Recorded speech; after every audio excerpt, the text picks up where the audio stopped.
Well, hello, James. Are you going to be able to join us today on Skype, or are we just doing this on the phone? Oh, well, they told me it was just going to be on the phone. Well, and I have to be good if you're going to be on Skype. we could just do this on the phone. Your personality is enough to carry this broadcast. We have got a tremendous guest with us today. She joins us live. The good Dr. Vermelle D. Greene. She is the author of Please Teach Me Like I Am a Boy, 10 Steps to His Success in School and in Life. And she joins us today via the magic of the telephone. We also have with us today, of course, our good friend Don Mazzella from SP Digest. And, of course, IQ Al Rizzoli, the world traveler, the outcast, as he said earlier, because he speaks up about the evils of Islam and some of the different. He's a critic of some of the different things that go on in the Islamic world. And Dr. Greene, school is slowly but surely starting back up, and the Biden administration is signaling that it is willing to return to these lockdowns, these school closures, if the CDC recommends this stuff. And I am so happy to see schools, school board meetings where parents are outraged and going to these things, and they're fighting for the kids, because realistically, for the last 2 years, they've just lost their education. These Zoom meetings, these, fitness classes where, like, my girlfriend's little girl did her quote-unquote gym class last year when they were locked down, or whatever the heck it was take a video of you exercising. Well, first of all, wow. If she doesn't know how to exercise to begin with, how is she going to take a video of her exercising? So, Dr. Greene, tell me and Dawn and the great IQ about your book. And I know that Dawn and IQ are going to have some questions for you, so I'll get I'll get the hell out of the way and let the people with the talent talk. So go ahead, Dr. Greene. Well, my book talks about how teachers need to help our boys, because they're truly in crisis academically, socially, mentally, emotionally.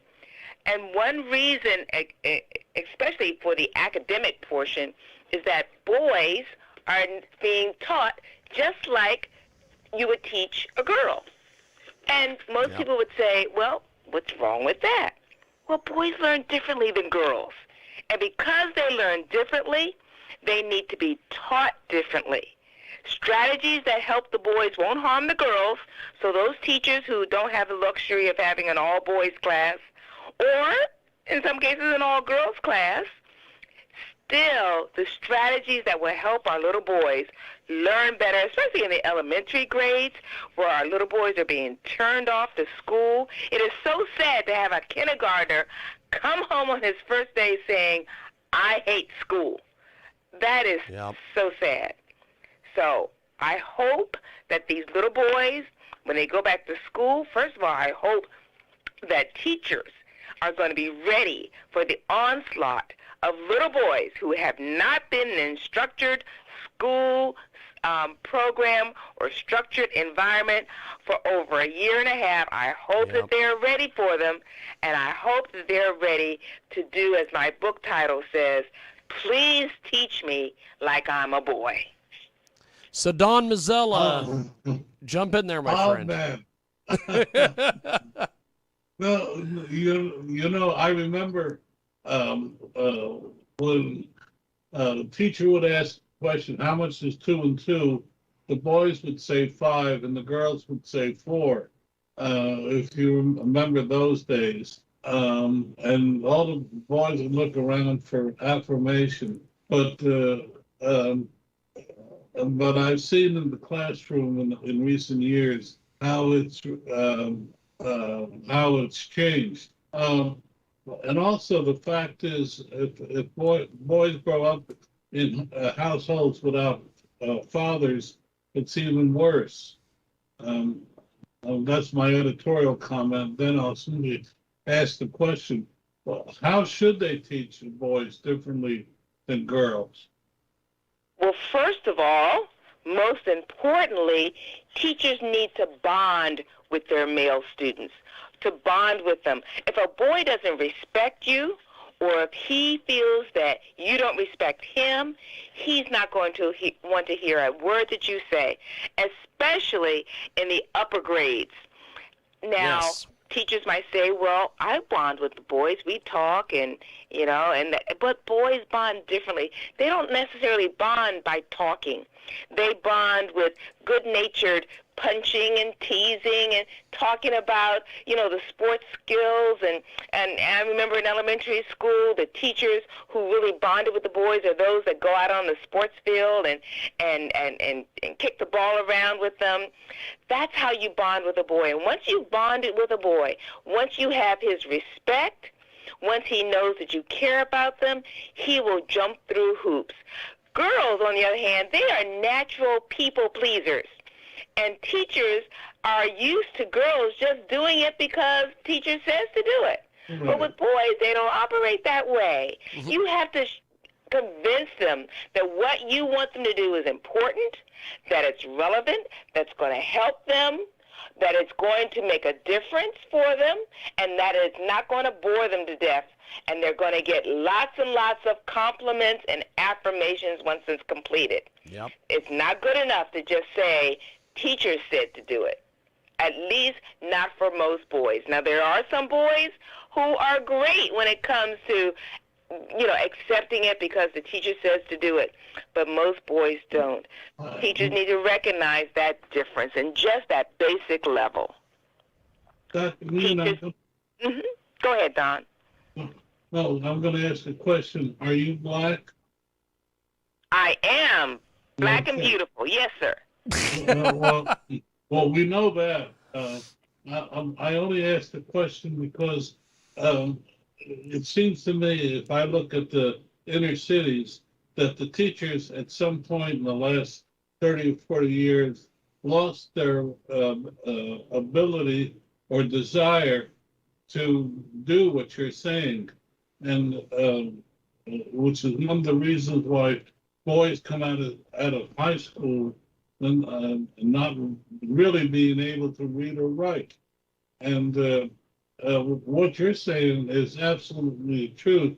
It seems to me that the teachers I've seen that are successful have done exactly what you said. And the teachers that kind of lay back and say, well, let them do whatever they want, are really shortchanging our student. It's my careful way of saying is, are you advocating that people that are teachers have to stop worrying about lesson plans and try more to bond with their students than they're doing now?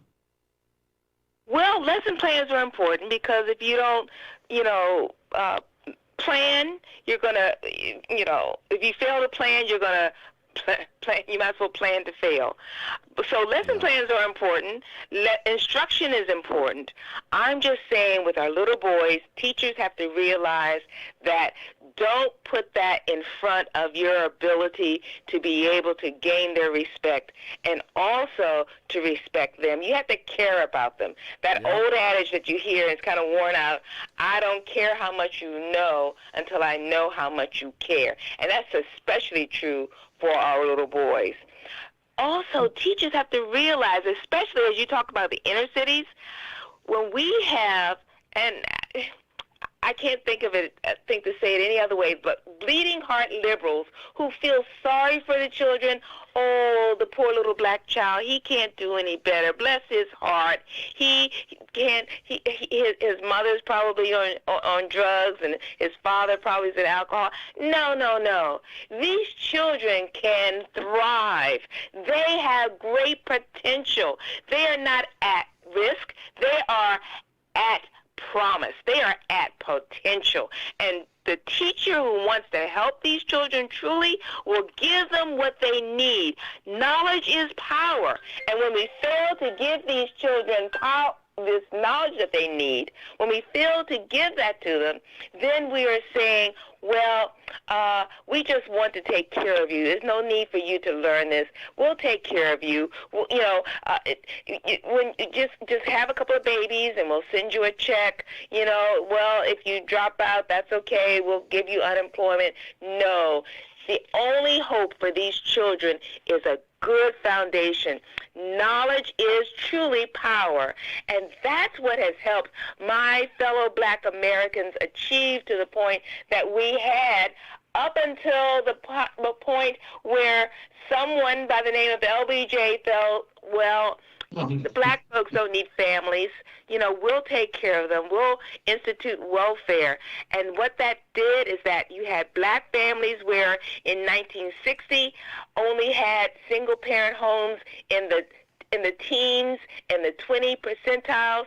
Now, I heard the figure that over 73% of black babies born now are born to single mothers, where most of our children don't have fathers in the home, don't have positive male role models. They talk about racism, racism, racism. That's not what's hurting our children. The main thing that's hurting our children is substandard education, and don't even talk about abortion, killing our little babies, disproportionate numbers. And also, I said, fatherlessness, substandard education, and abortion. Those are the main things that are hurting our black community. Forget about racism. We've had racism for the past 300 years. We would thrive. We thrived through slavery, Reconstruction, Jim Crow, the Civil Rights Movement. We thrived because we had people who knew, like I said, that knowledge was power and that family was important. Oh, man, you are so right. And, but if I said that in today's world, I'd be ostracized. But you are so right about everything you said. I work for Essence Magazine, and 83% of the women at Essence Magazine were single mothers when I was there. Can you believe that? 83%. I do. Now we talked about the problem. What do you suggest are some of the solutions to this problem? Well, frankly, as a Christian, I strongly believe that these babies, these children, these adults, they need Jesus. That's my first solution to the problem. My second solution, like I said, is education. What young woman, black, white, or sky blue, green, what young woman is going to want to marry and build a life with someone who can barely take care of himself, who was living in his parents' basement a few weeks earlier? These young boys, and again, this transcends color and ethnicity. These young boys who are not educated, who are dropping out of school, who can barely get a job at McDonald's, but yet the girls are thriving. They are going to college and graduate school in higher numbers than our boys. So they're saying, wait a minute, I've got my master's degree. I'm supposed to have children and build a life with a young man who barely got out of high school? Not in this day and time. So what they want to do, many times, sadly, they make the decision that I want to be a mother, so I'll just have a baby and be on my own. What a mistake. because children need two parents. They need a mother and a father. Mom, I don't care how hard you try, you cannot teach that little boy how to be a man. It's because fatherlessness, I think, affects boys even more so than girls. I could not agree more with you. Why do you think the private schools that seem that are flourishing in various cities are able to turn some of this tide? Well, a big part is that private schools and even to some degree charter schools, they don't have to kowtow to the teachers' unions. The teachers' unions who won't allow their teachers, first of all, to even go back to school. Teachers' unions who want testing cut out. They won't hold teachers accountable. The children are failing, but no, it can't be the teacher's fault. It must be the children's fault. No, excuse me. If the children haven't learned, then the teacher hasn't taught. Teachers need to be held accountable. And if they would do what teachers did back in the day, you did anything and everything it took to make sure that child succeeded. You stayed after school, you worked late. If necessary, you went to that child's house. You got their mother, their father, their family. You told them, I will not accept anything but your best. We must have high expectations, not just high expectations to say, okay, there's the bar, go jump it. No. You set your bar high, but then you have to be willing to come along beside them, come along underneath them, and lift them up. And again, children are capable, especially our black children aren't stupid. Our black boys aren't stupid. But unfortunately, some people think, well, that's the best black boys can do. They're just going to be fodder for some prison somewhere. No, they can succeed. They have succeeded. And you look at the role models that are out there of young men who had nothing. You know, we use Ben Carson a lot, but yes, he is a very effective person who had nothing. Even someone like Damon Johns, who grew up in the hood, and he'll tell you, he grew up the hood, poor, didn't have a single thing, but he had drive, he had initiative, he had mentors. So all those people who want to help our children, go along beside them, mentor them, and help them, and don't accept less than their best. Dr. Greene, you have to come on my program, please. I will send you her phone number, Don. You know, it's so refreshing to hear this, Dr. Greene. I'm speechless. I can only tell you that. I turned it over to IQ. IQ, what do you have for the doctor here?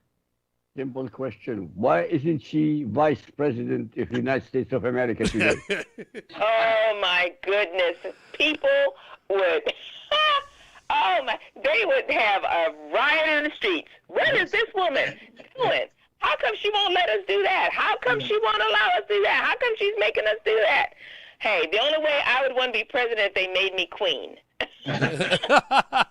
I tell you, you are amazing. You are the first person I have heard in maybe 15 years that I've been dealing with American talk shows. The first American, black or white, who said it the way it is. The first person. Absolutely. Well, you know what helps? I'm going to be 70 years old next year. And you get to a point in life where you say, you know what? I've been holding my tongue, and I've been kind of tiptoeing around issues all my life. I'm going to say exactly what I mean. I'm going to speak truth to power. I'm going to stand for my Lord Jesus Christ. I'm going to stand in truth. I refuse to bow down to anyone except my Lord. And I always used to wonder about my grandmother. I would say, gosh, my grandmother says all these things to people and she doesn't care, whatever. And now I see, Grandma, I understand now. It is so refreshing. James, look forward to that time when you can say what you want, when you want, and how you want. Another question. Another question. Why don't you go for Congress now? You know what? And I mean it, by the way, I mean this. I mean this. And I'm going to tell you, I was telling my daughter that I said, you know what? I ought to run for, and I mentioned my local congressman because he's pretty high up in Congress. I said, I ought to run against him. And I said, no, you know what? I don't feel like being bothered because they're going to be, digging into my background. And my daughter said, Mom, please, you haven't done anything. They're not going to find anything. I said, well, they might find the time that I cut school with my father's permission. I don't know. That's awesome. I don't want to be bothered. What state are you in, Dr. Greene? I'm in Maryland. Okay. No, it just, this is such reality. Why do you think that the politicians have created this plantation where black voters continue to vote for people who are pushing programs that are diametrically opposed to what you're saying and what many people think should be done? You know, my friend, if I could figure that out, I'd write another book, and I would probably sell a lot of copies.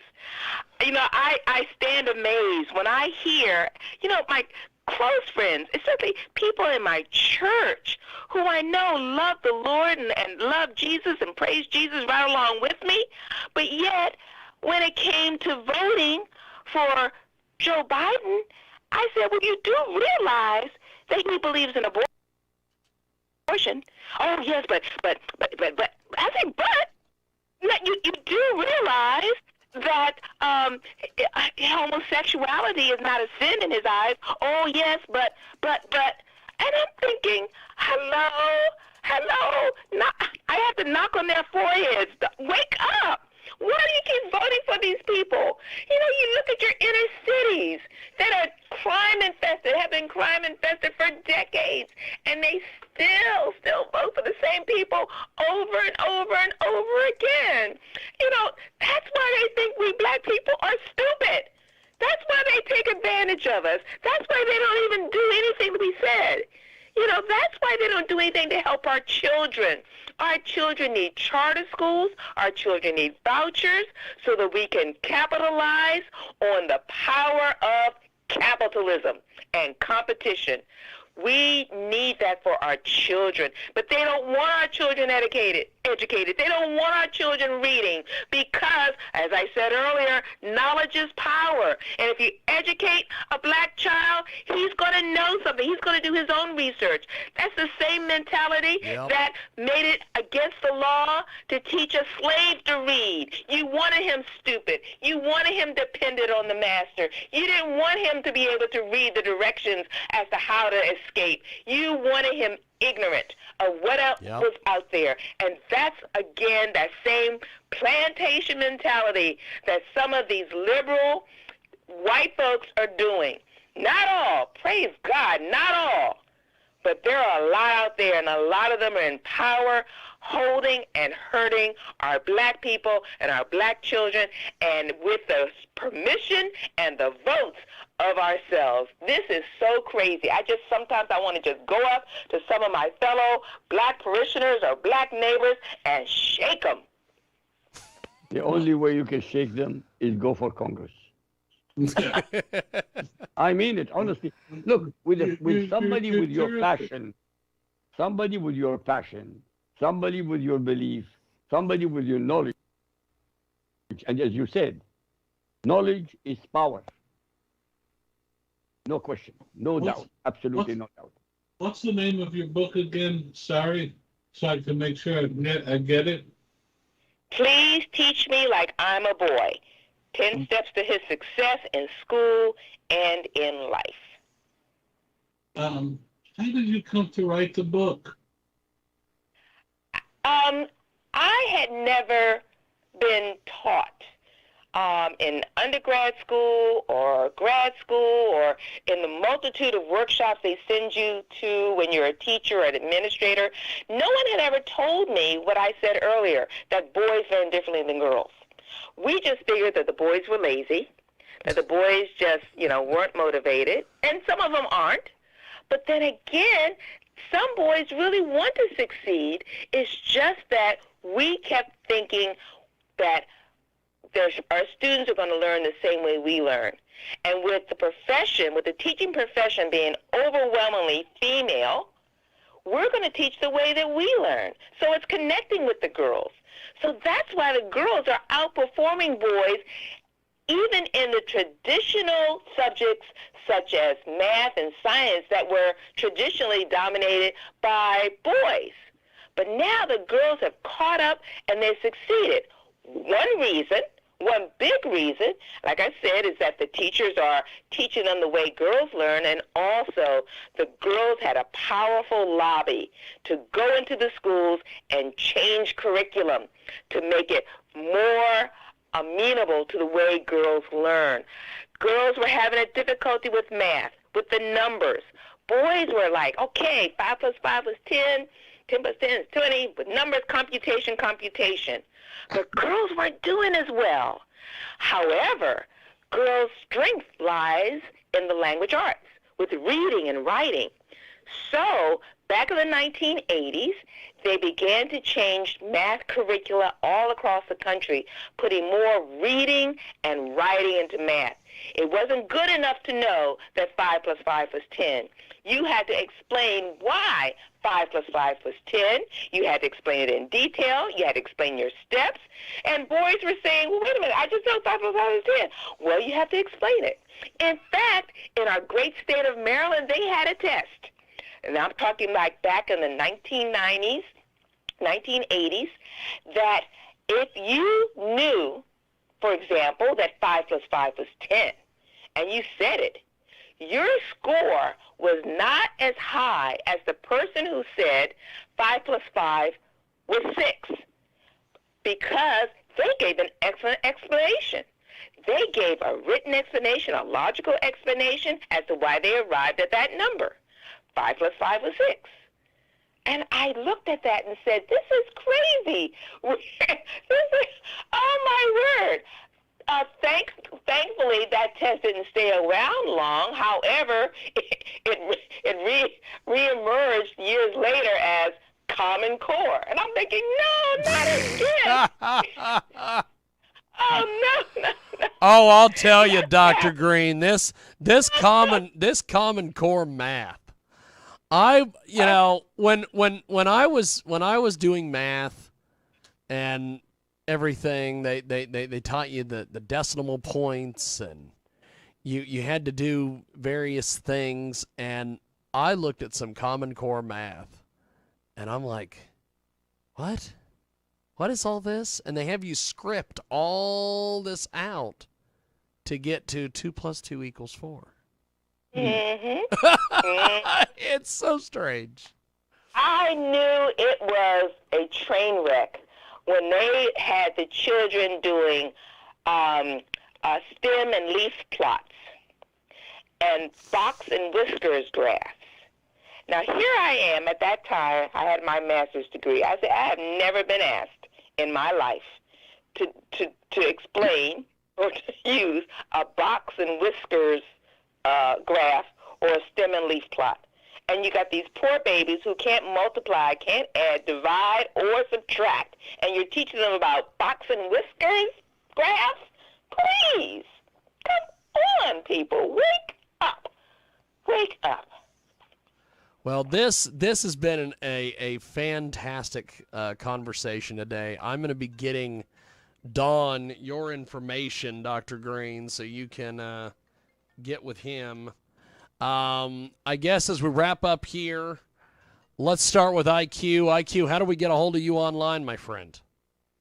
All you have to do is Google my name, Al-Rassooli, ALRASSOOLI, and it was a pleasure talking to you. So, Don, you've got your book coming very soon, and the radio show, and everything else? Well, Small Business Digest, 2sbdigest.com, hashtag 2sbdigest. And Dr. Greene, you're like a breath of fresh air. Oh, my. Thank you so much, Don. Thank you. Well, I really want you on my program so you can reach a wider audience, because what you're saying is so important. Please, we'll talk. So, Dr. Greene, before we let you go, how do we get in touch with you online, buy your books, everything? All right.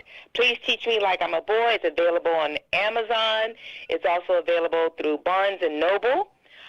My organization, where I'm executive director, theboysinitiative.com, and I must put a disclaimer that theboysinitiative.com does not necessarily support everything that I've said.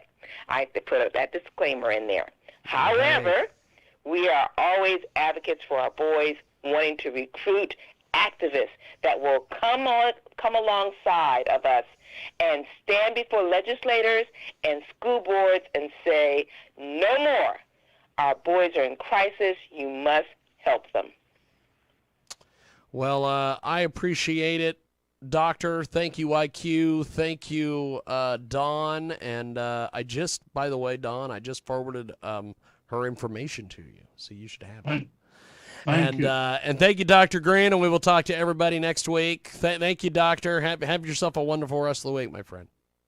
Thank you, James, for having me. You take care now. God bless you. There they go. And there we go.